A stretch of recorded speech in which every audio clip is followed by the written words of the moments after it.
Namaskar, I am Narayankar, your host.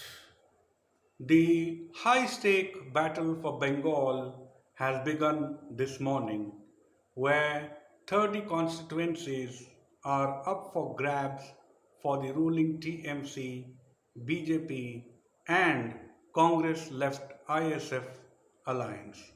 Until 3 p.m., 70.17% voter turnout has been recorded.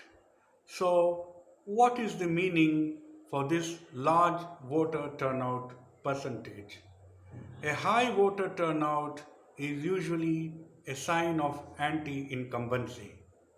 The argument is that anti incumbency, which usually manifests itself as anger among voters, encourages more people to cast votes.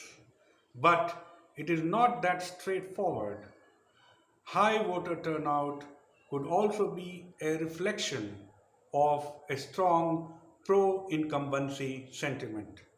And this is quite true about West Bengal elections. For instance, in 2001 and 2006, that is before Mamta Banerjee's rule, 70.29% and 81.97% voter turnout were registered.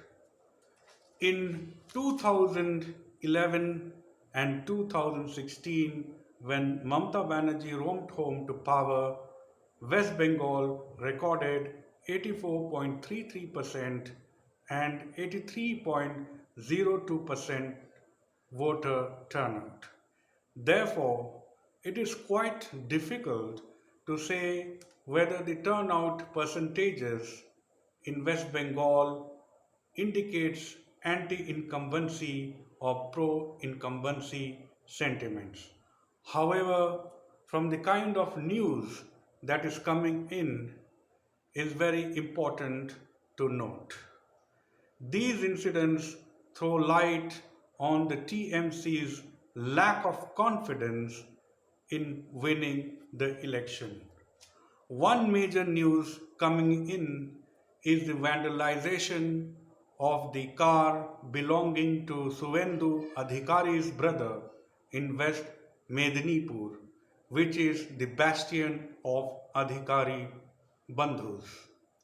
Yet another news coming in is the torching of Election Commission's vehicle in Purulia's Jungle Mahal uh, just before the phase 1 polls began.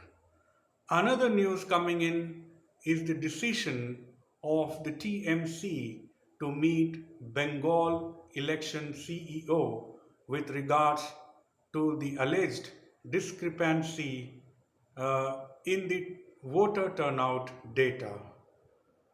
In yet another news coming in is the allegation against Mamta Banerjee to contact BJP leader from Nandigram to influence the election.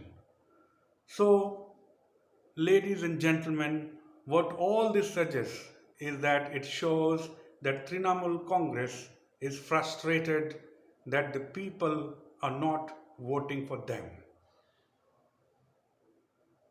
Jai Hind, Vande Mataram.